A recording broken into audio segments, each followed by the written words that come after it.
Hello. Just to introduce myself, I am Anna Jackson. I am publisher of the science fiction and fantasy book Imprint Orbit UK. And I'm here to interview two very special people for Chimera Festival.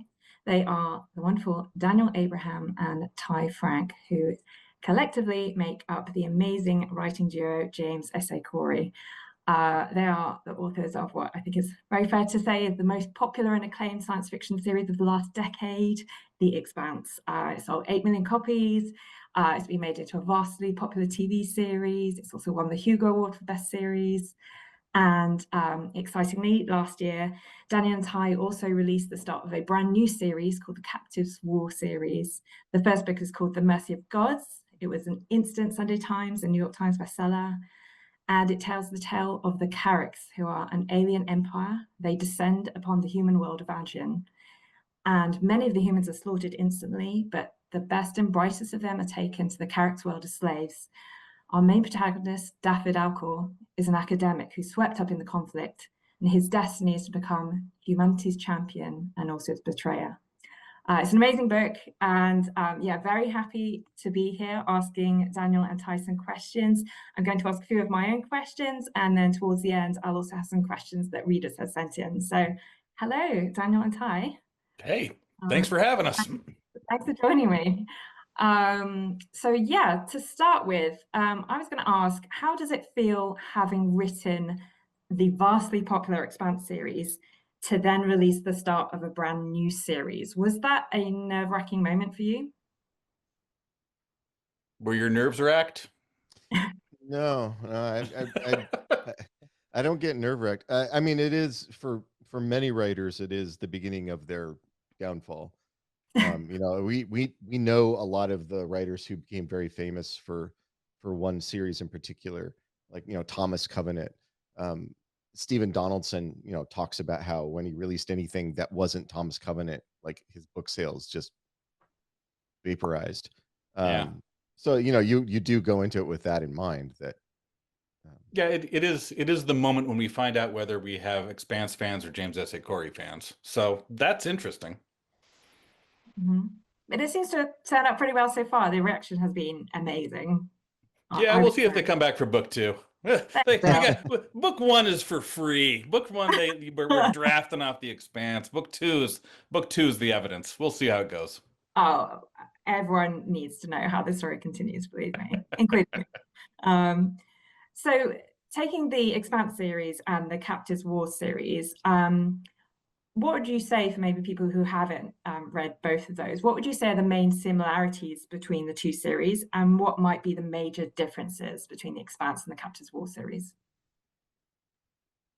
hmm. Oh, the dissimilarities are actually easier to talk about. The Expanse was built to be kind of a tour of science fiction from kind of late Apollo 13 to early Buck Rogers. It was covering um, a a period in history that was very clearly related to our world, and you kind of saw how it played out based on our history.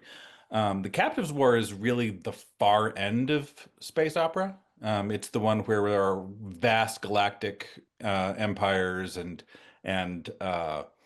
histories that have been lost, and it feels much more in kind of the same space as like Dune or Left-Handed Darkness. Not as good as them, but you know, but in that part of the genre. Great. Ty, I have you got left any? I Sorry. left the similarities for Ty because that's the hard part. I mean, the similarity is it's science fiction written by Daniel and I. I think that's probably about it. I mean, it's very different themes. The Expanse was a 9-book treatise on something that can be summed up in one sentence, which is tribalism is bad. Um, Hmm.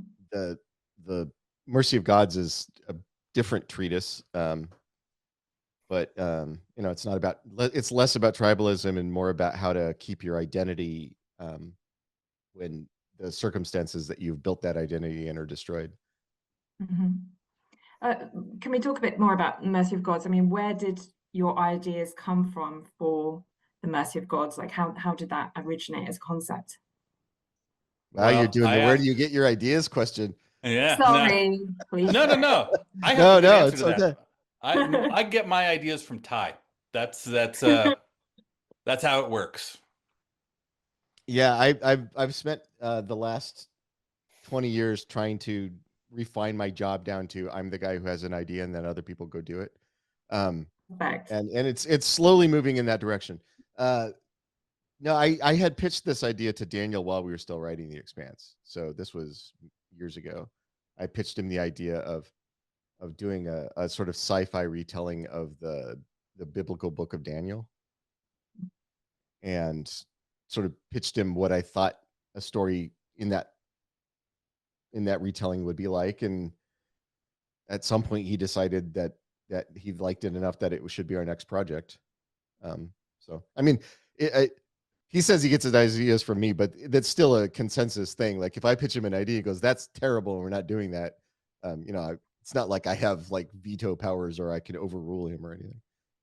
Yeah, but Ty, I mean, his track record for coming up with cool shit is pretty good. So, and yeah, the idea of um this story about someone being pulled into kind of space Babylon and rising up within the ranks of the empire and hollowing it out from within.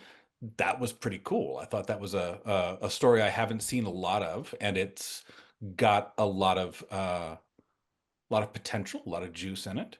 And then there's some other things that kind of cross-pollinate as you're doing something like this. It's not ever just one idea.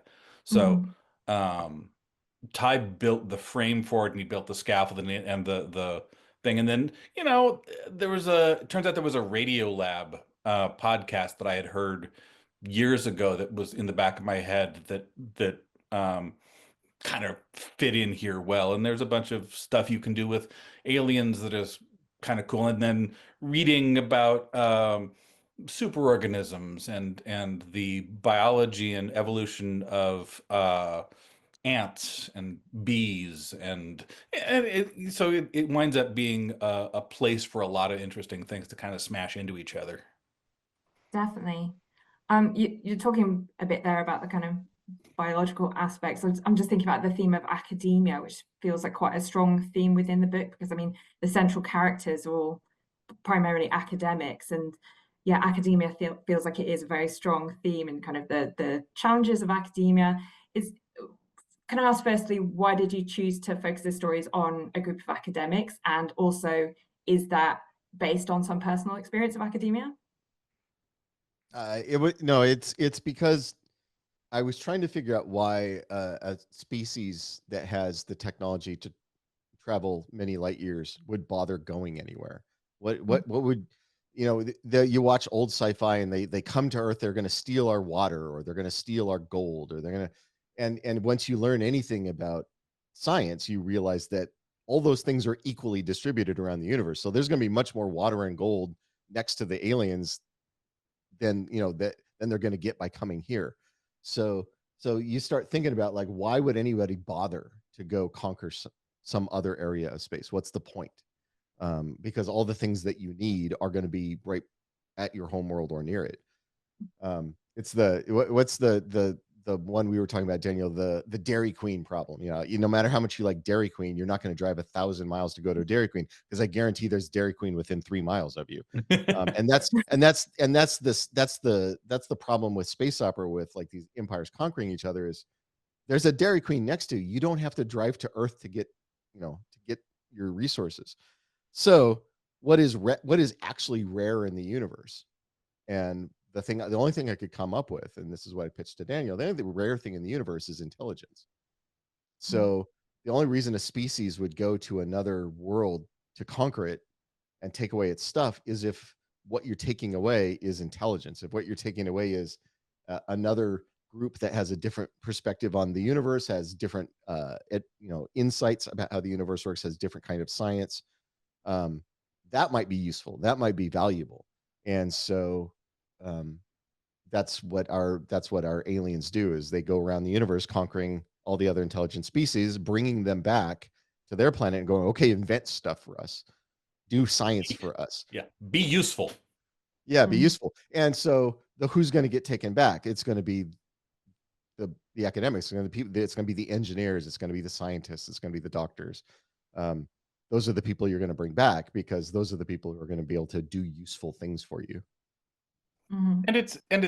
And we go into the blind spots in that too. I mean, the idea that um are the elites of society. I mean, you go in, you take the elites of whatever society it is, you take them back to Babylon.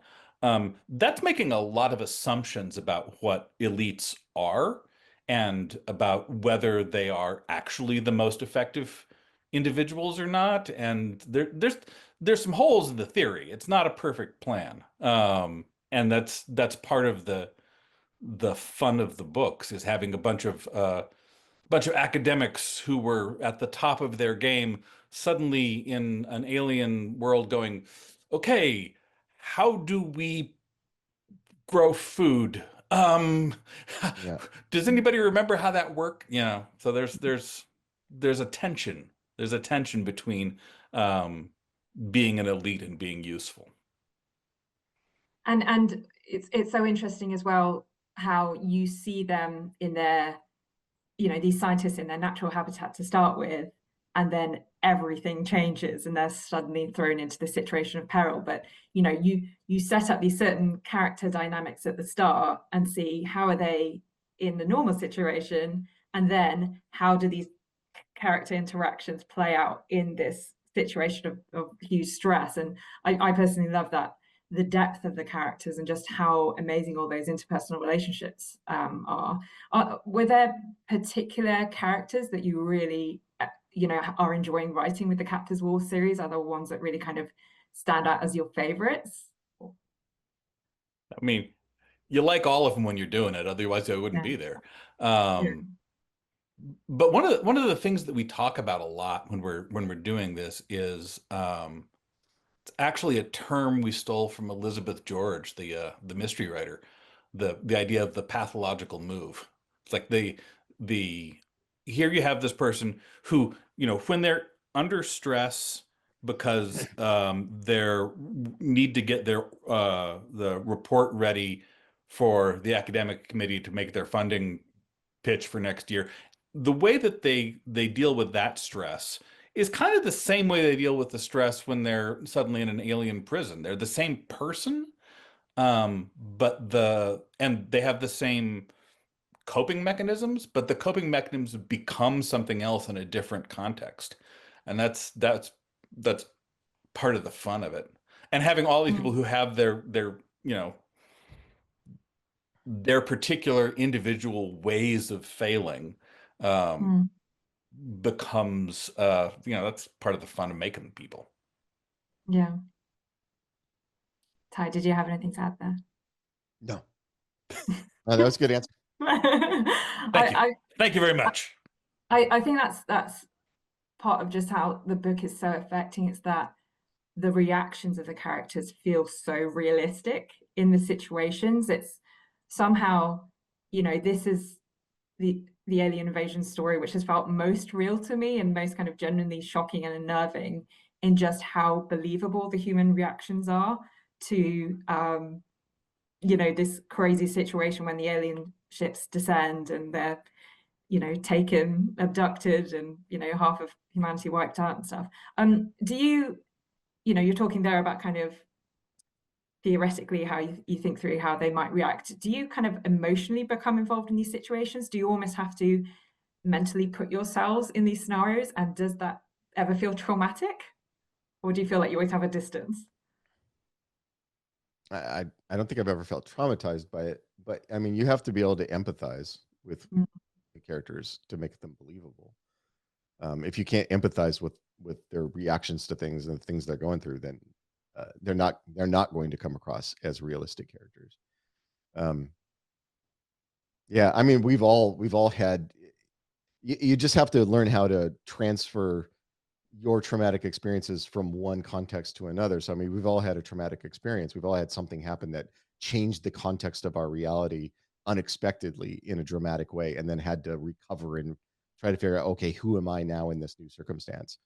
And you can mine that history and say, okay, well, that's probably how I would feel if my planet was wiped out by aliens and I was carried off to an alien world. And it's probably wrong, but it's like it's a decent starting place for figuring that out, I guess. Well, and I think a lot of what we do is, yeah, when you're writing, you're offering to the reader is a chance for the reader to evoke emotions within themselves and to evoke their experiences and to pour their emotional lives into this narrative. That's where the actual performance of the story happens, is in the reader's head. They're the performer. We're the script writer for them. And making the vessel that invites people to remember the time when they had to move all of a sudden, or when their living situation suddenly shifted, or they felt lost and out of depth. That's partly us um creating this narrative, and it's partially us making space for the reader to come play themselves. Mm. Yeah. And thinking about that idea of putting yourself in the situation of those characters, obviously so much of it is horrific and traumatizing. But there is also, I guess, a lot of awe around the experience of visiting this alien world. Um, is, again, putting yourself in the place of the characters, is there anything that personally appeals to you? This idea of visiting these totally alien worlds, that, there's almost some kind of wish fulfillment there? I don't know if it's wish fulfillment. It kind of just reminds me of, going to New York. Um, but again, it's the the sense of going someplace and seeing something that is overwhelming. That's also something that I think we've all, or many of us, or most of us, have had some experience like that, right? Yeah, and the Daniel's example of going to New York is not a bad one, because you go, if you've never been to New York and you go there, or London, if you've never been to London and you go there, it is bigger than you pictured in your head when you get there, and it can be a little awe-inspiring if you've grown up in small towns and suddenly you're next to this 100-story building. It's a little awe-inspiring. The what I always went back to emotionally, that I kept bringing up um, when we were developing the story, is there's a scene in Gladiator, the original Gladiator, where the guys are captured and they're carried off as slaves to Rome, and they're walked into Rome, and they look up at the Colosseum, and it's just so vast. And one of them says, "I didn't know men could build such things." It's that Mhm. kind of awe. It's that awe of like, I had never in my head imagined that such things could be made. And so trying to transfer that to sort of this alien context of like being let off the ship, looking around at this alien world with all of its vast constructions and going, "Oh, I didn't know it was possible to build these things." And it's also that moment where you go, you want to signal the reader very early what kind of story you're telling. And we're not telling Independence Day. We're not telling the story where the aliens attack and we defeat them using F-18s. That's not the story we're telling. So you need early on a moment where your characters look at the alien world and go, "Oh, we can't win. This is we couldn't have fought back. We could never have defeated this. This is too big." And so right away, you're kind of signaling the reader, don't be waiting for them to turn into superheroes and defeat these guys with guns. That's not going to happen. It's so that awe becomes part of that. And and that was baked into the idea from Ty's pitch. I mean, from the moment this was an idea, the thing we're rhyming with is a bunch of kind of subsistence farmers in Judea going to uh, Babylon with huge buildings and gardens and waterworks and just all of this technology that in that context was equally amazing and overwhelming. We're just translating that into a Yeah. different genre, which Yeah, was before they it's even got inside, the walls of Babylon would have been the biggest structure any of them had ever seen. And that's just the walls before you yeah. even get inside and you see all the other stuff. So, Mm. yeah, just that sense of like, oh, this is why they defeated us. Because look at the stuff that they have. We can't beat these guys. And talking about this, you really have created a complex world here that they're awed by. And the society of the Carracks is very kind of complex, and all the different alien species that they've subjugated. It's incredibly rich and complex. How do you go about starting to construct something as complex as that? Does it take a long time to kind of build it up from its foundations? Hmm. I don't know the answer to that. Do you know the answer to that? No, I don't. I was just thinking that I mean you you have ideas and you like and, I mean in one of the early chapters, this was Daniel wrote this chapter very early. Um, one of the early chapters is one where David's on the Carrick's world and he's seeing all these aliens, and Daniel had just made up a bunch of aliens. Yeah. He just said there's these guys, they look like crabs, and there's these other guys and they look like this. And that was just him sort of riffing. Then like going then finding then the job becomes how do we find reasons why these guys are there, or what do they do for the Carricks, what based off of just Daniel sort of riffing on his ideas what aliens might be, and coming up with justifications for them to be there and what kind of species they are. And and some of them didn't make the cut. There was a few that we were like, it's too weird, and we cut it out. But a lot of this stuff came from that just sort of Daniel riffing early on, and then just us Making it up. Well, and there making it make sense later. well, and there was the thing that I'm enjoying most about this is the Carracks themselves as a species. Um, and we spent a fair amount of time talking about the ways that um, they signal to each other, the way that their society works, the way that their bodies are literally changing depending on their status in their societies. And all of that is pulled from nature. All of that is pulled from somewhere in nature. Um, we like the one of the things that you find in howler monkeys, for example. Howler monkeys are living in an environment where if they have an open wound, they're probably going to die. There's just so many parasites and illnesses that can exploit that. So they have this whole other um, developed way of having interspecies fights that doesn't involve anybody getting scratched, um, because they had to. And so we have these amazing murder machines in space that, if they're actually murdering each other all of the time, that would be bad. So we have to find ways that you deal with that same logic. And that's fascinating. And what happens when you have this really rigid society where you actually change physically when you change jobs? That's interesting too. And so all of these little kind of bits of speculative biology um, sort of form together to make something cool as you go along. Yeah, and that idea came from an article I had read many years before, where it was talking about how the more lethal a species is, the less likely it is to fight to the death. Hmm. That when crocodiles fight, they basically just look at each other and open their mouths, and whoever has the biggest mouth wins. They don't bite each other. Mhm. When polar bears win, they kind of fight to a draw. They fight a little bit, and one of them goes, "All right, yeah, you're bigger and stronger than me, so I'm going to leave." Mhm. But when doves fight, they almost invariably fight until one of them dies. So, like the Mhm. smallest, most innocuous little thing, the thing that is the least lethal, is the one that fights to the death. And polar bears and crocodiles mostly just posture, and then one of them gives up.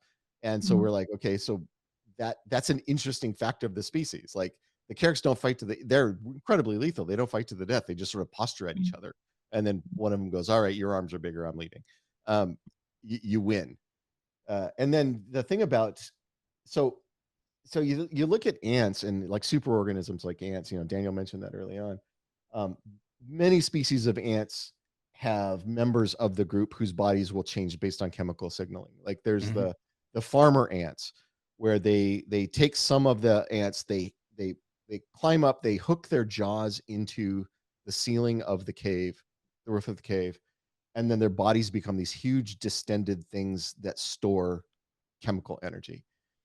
And that's based on the queen sprays them in the face with some chemicals, and they go, "Oh, I'm one of the guys who has to store energy now, so I'm going to climb up and hook my jaws in the ceiling and hang from the ceiling."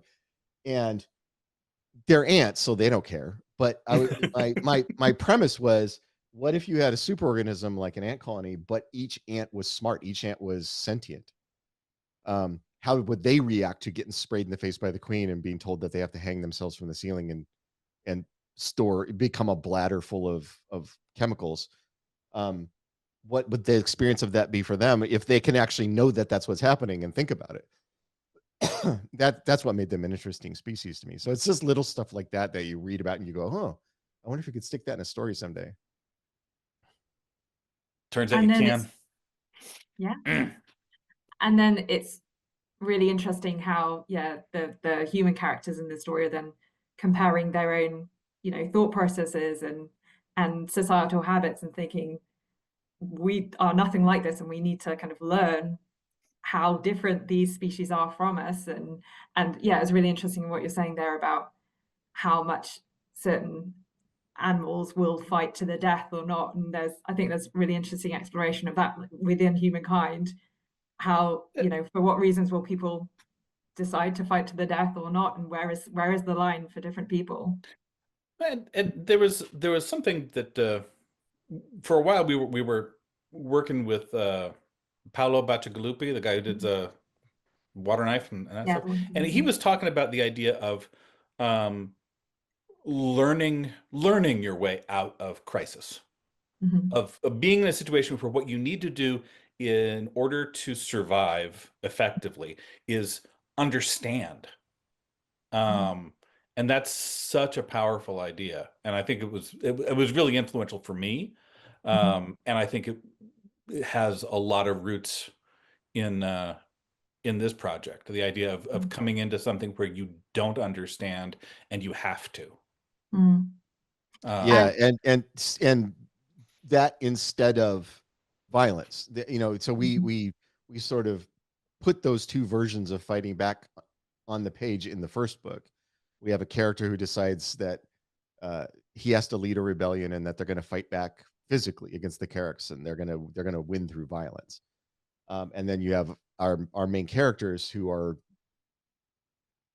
our main character represented by Daffod, who's like, "No, we can't fight. Let's figure it out. Let's learn, and we'll defeat them that way. We'll defeat them by learning." And we sort of juxtapose those two ways of dealing with the situation, and show the massive failure of one of them compared to the other. Yeah. Which no, one? well, you know what?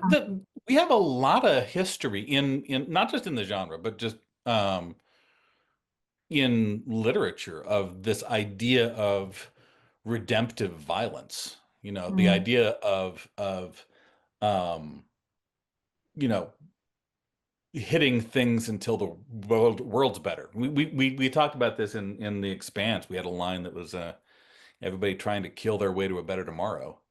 Um, and I think we're both very skeptical of that. Mm. Mm. And yeah, there is still really this strong theme of resistance, though. It Yeah. feels like the book, this theme of resistance against authoritarian, totalitarian, systems. And so I guess it feels, was that a deliberate kind of uh theme that you wanted to explore, this idea of resistance and different forms it takes? Yes. I think Daniel and I have an unbroken history of being anti-authoritarian. Yeah. Mm. Sadly, Yeah. Hmm. keeps being topical. Every generation has to flirt with fascism for some reason, and I don't know why. I don't know why every generation has to do that. Well, we're dealing with that right now, so all over the world, unfortunately. But yeah, no, the anti-authoritarianism thing is pretty strong in our work. But this idea that you can kill your way to freedom is one version, and it's one that sci-fi has done a lot. You got Independence Day, the aliens come, we're going to defeat them with F-18s, and then that's how we'll win. Or the ones where you get guns and you hide in the hills and you shoot aliens with your gun. um, those can be perfectly good stories. I enjoy many of those stories, so I'm not bashing those stories, but it's kind of been done. It's been done to death. I wanted to try doing a different version of it. And it feels like also it's about resilience a lot, the story, in terms of we are, as you say, again and again facing fascism and facing totalitarian governments. But I think what feels very strong here is that theme of resilience. Yeah, how do you bounce back? How do both in the Expanse and the Mercy of Gods? And what are the limits? I mean, also how much does this experience change you? How do you hold on to, well, a lot of the question that we were coming into in this one was, how do you live in that sort of a situation and maintain some vestige of the self that you control, that you have for yourself? And what happens when you've been cut off from your history? What happens when you've been cut off from your society? What happens when you need to remake your culture in some sort of hidden way? That's a and again, one of the things we did with the Expanse was we pulled a lot from history, and those are issues that have a lot of precedent in human history before this. So we got to draw from some of that too. Yeah, and Daniel actually talked about this when we were developing this a lot, about the people don't think of it this way, but the power of just surviving. That sometimes the only way you can resist is just to survive what's happening. The people who were taken off to the concentration camps by the Nazis, they couldn't defeat the Nazis. All they could do was outlive them. And so that was their form of resistance. I'm going to survive this. I'm going to live through this. I'll come out the other side of this. And that's powerful too. That doesn't mean you're weak. That's also a powerful way to resist, is to survive the people who want to destroy you. And so having our characters just fighting to survive, to keep some semblance of themselves when they can't, defeat the problem with violence, is still a form of resistance. I mean, it's not. It's a little bleak. The series is a little dark. It's a little darker. It's a little dark. It's genuinely so much fun. Big themes, but also some really exciting. We do promise that the resistance is going to grow beyond just survival. We early on we do promise that they're not just going to survive, that they're actually going to find a way to fight back. The trick with this book, really, I mean, we talked about this when we were writing the first one, is at the very beginning, the absolute first thing that you're reading in this kind of gives away the end of the series, because if you were going in not knowing that was the ride you were on, it could be a little dark. It could be a little unpleasant. We would like you to know that there's going to be an ending where Babylon falls. So we're not hiding that. It's like, oh my God, will it fall? Yeah, it's going to fall. How is it going to fall? It'd be like reading a history book about the concentration camps in Nazi Germany, not knowing that the Nazis lost World War II. It'd be pretty bleak. Like, it's okay to read those books knowing that they lost. And like, there's going to be some light at the end of this. At least it's better. It's better. Yeah. Yeah. I personally, I feel there's a lot of hope in the book as well. Even in the first one, the point which we get up to, I won't say for those who haven't read it, but I don't know. It feels like humanity is pretty cool, really. I don't know. In some ways, probably. And humanity is pretty cool. And we have lived through a lot of horrific stuff and done beautiful things, Mhm. and been surprisingly kind and built structures that made our tribes wider and bigger and richer and deeper and better, despite our worst instincts. Mhm. Mhm. I mean, there's a lot to admire in us too. Mhm. Definitely. I'm going to move on to a few of the questions that were sent in from readers, if that's okay. I think there's lots of people really keen to know what happens behind the scenes, how it works between you two with your writing process. So one of the first questions was, yeah, who comes up with the big ideas? You might have already touched on this, but who comes up with the big ideas, or is it an organic process between the two of you? I think you did cover that a bit, but is there anything more you want to say on that? In general, I pitch the big idea, but beyond just sort of a skeleton pitch, everything is developed in tandem. That's not the end of the conversation about the idea. That's the beginning of it. Mhm. And then a follow-on question for that is, do you get excited 4 a.m. phone calls from each other when you have come up with a good idea? No, No, no. absolutely not. There was one time before The Expanse um, was a book. There was that one part of the experience of pitching to Ty that we should do The Expanse as a book was, it started off as a tabletop role-playing game, and I was a player in Ty's game. And at 3 in the morning, I figured out how to do this financial trick to keep the stores on Sirius Station open when the government had collapsed. And I was writing at like 3 in the morning, going, "Oh, I know how to do it. I can fix it." I was like, "Oh, I really like this. We should make this a book." That was that's the closest I think we've done to the excited 4 a.m. phone calls. Cool. And then moving to slightly more argumentative subjects, do you ever argue over small details like naming characters, their hair color, that sort of thing? And if so, who wins? I mean, we've disagreed on plot points before, but it's never an art. The argument always is which is the better version, and in every case so far, maybe it won't stay this way, but in every case so far, one of us eventually went, "No, you're right. That's better." Um, Well, I, and we've gone into this with the understanding that the product is not going to be what it would have been if we had done it solo. That's the nature of collaboration.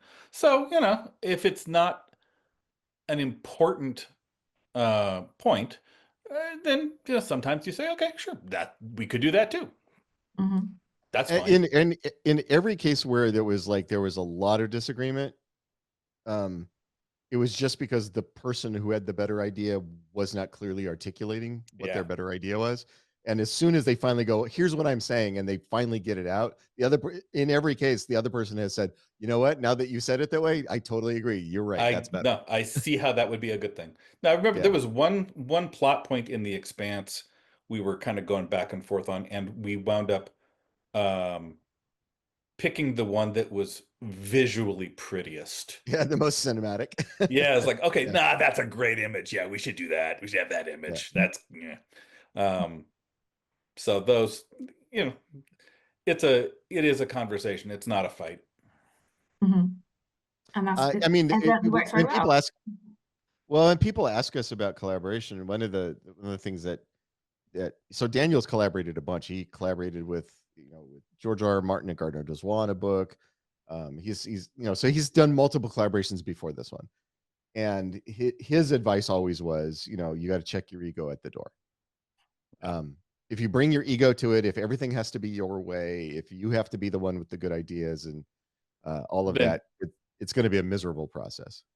and you Mhm. shouldn't do it. I mean, if you're that's when you should be working solo. Yeah. Mhm. Mhm. Mhm. Um, there was one more reader's question, but I just wanted to ask, because Ty, obviously you have that screenwriting background as well. Do you feel that's an important thing that you're bringing to the mix here when you're collaborating as well? I mean, do you have Uh, in mind when you're writing and the idea of adaptation for TV? Daniel and I became screenwriters at the same time. I Oh, of wasn't a course, sorry. screenwriter before him. No, Okay, so that's my mistake then. Daniel and I became screenwriters in the first season of The Expanse. Okay. So, that's not something I had before. The only thing writing wise that I had that Daniel didn't have when we started was a lot of work in game design and Mhm, writing for games, mhm. like video games and role playing games and that kind of stuff. Um, but that's the only writing stuff that I had ever done that he hadn't at that point. Okay, okay. But Mhm, but because I had came into it with a bunch of novels behind me.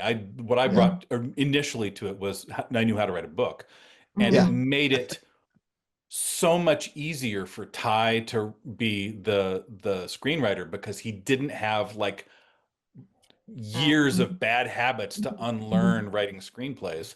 mhm. Um, I feel like, I spent the first 3 years writing screenplays figuring out that they weren't novels.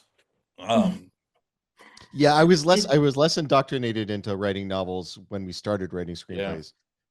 So it was a little easier transition for me, but that I mean, there was a time when it was easier for me, but that time has passed. Daniel's just I as caught comfortable. up. It just Yeah. took me some time. I just had to work harder. It's less about learning new things, it's more about unlearning a bunch of stuff. Yeah, no. I think Anna has frozen, so we should keep Yep. talking. Yeah. No, Maybe maybe England has been destroyed by aliens. that would be a bummer.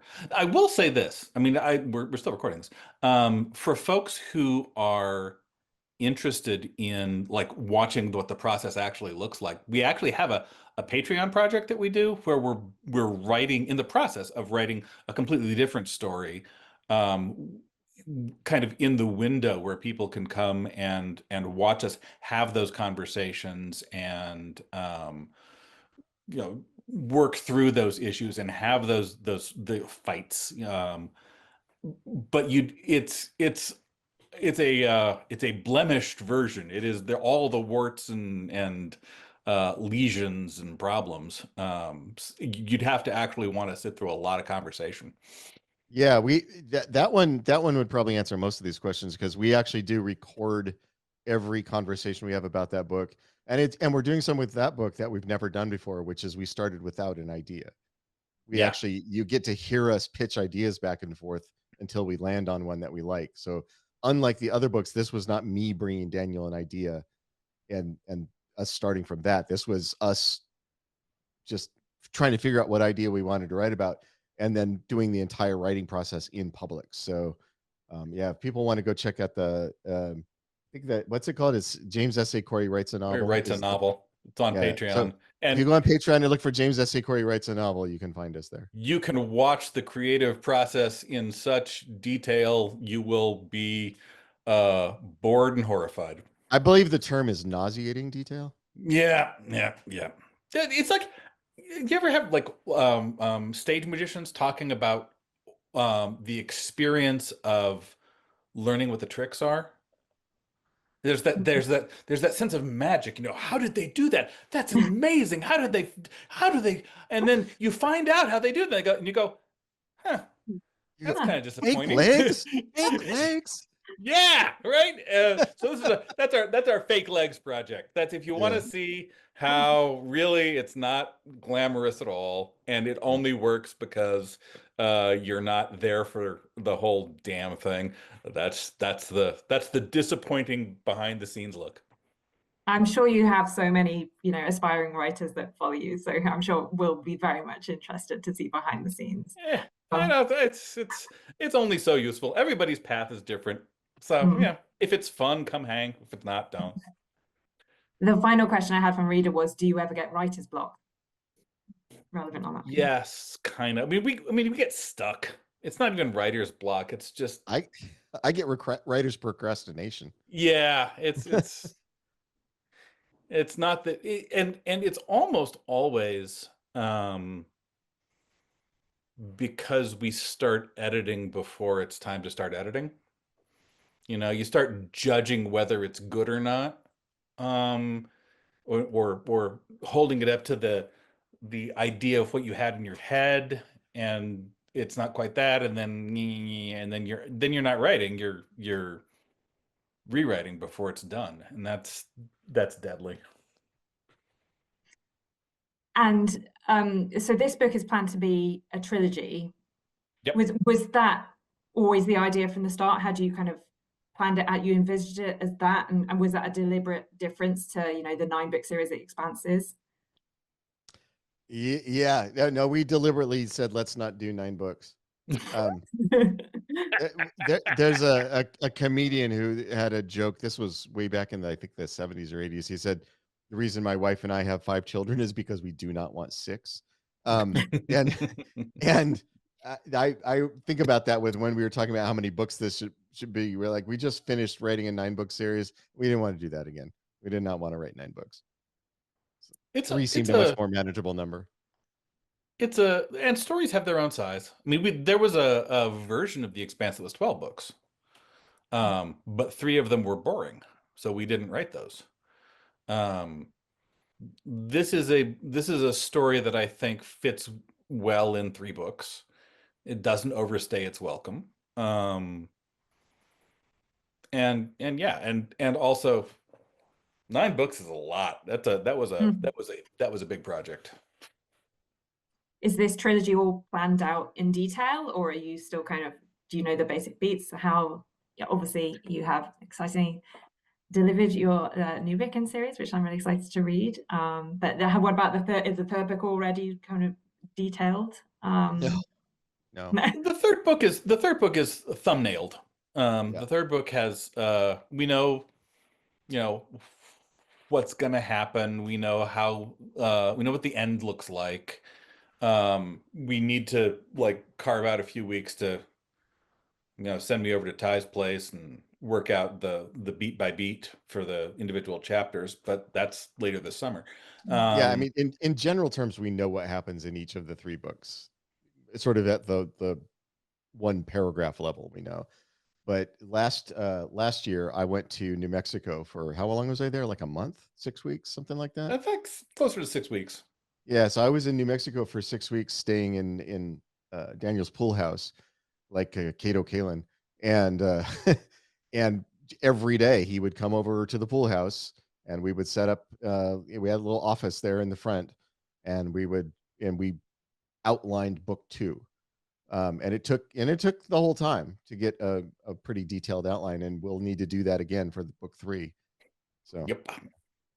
But and the outline was pretty solid through the first half and fairly solid to the end. So they change in the writing, but having thought through it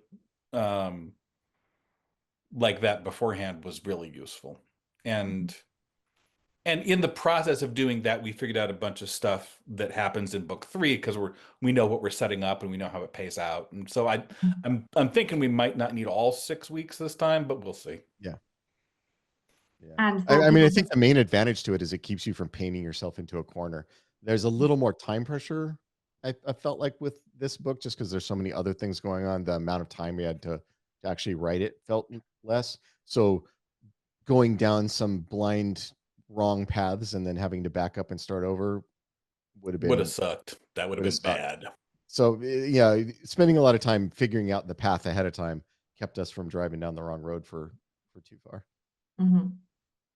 And for readers who have read and enjoyed Mercy of Gods, perhaps without giving away too many spoilers, could you just tell us a little about what we can expect from the second book in the Captives Ward series, which is coming out next year? I mean, I think the most exciting thing probably is that we spread out, that it's not all in one place. So the first book is about captivity. It's about a sense of claustrophobia. And part of that is keeping everybody in one very confined space, trying to figure out their new environment and the dangers of it and all that stuff. The second book is humans have proven themselves useful, and they get sent places to do things. So you get to follow some of our people as they go off to other places within the empire. And rising up within the empire and getting as the adventures go through, you find out more and more and more as the characters do, and some of that's pretty cool. I bet. I can't wait. Well, thank you so much, Daniel and Ty, for speaking to me. I'm sure your readers will really enjoyed hearing about all that, hearing a bit behind the scenes info. Yeah, and we're really excited for the new book, which will be coming next year. So thank you, and everyone for watching too. Bye.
Hello. Just to introduce myself, I am Anna Jackson. I am publisher of the science fiction and fantasy book Imprint Orbit UK. And I'm here to interview two very special people for Chimera Festival. They are the wonderful Daniel Abraham and Ty Franck, who collectively make up the amazing writing duo James S.A. Corey. They are the authors of what I think is very fair to say is the most popular and acclaimed science fiction series of the last decade, The Expanse. It sold 8 million copies. It's been made into a vastly popular TV series. It's also won the Hugo Award for Best Series. And excitingly, last year, Daniel and Ty also released the start of a brand new series called the Captives War series. The first book is called The Mercy of Gods. It was an instant Sunday Times and New York Times bestseller. And it tells the tale of the Carracks, who are an alien empire. They descend upon the human world of Anjin. And many of the humans are slaughtered instantly, but the best and brightest of them are taken to the Carracks world as slaves.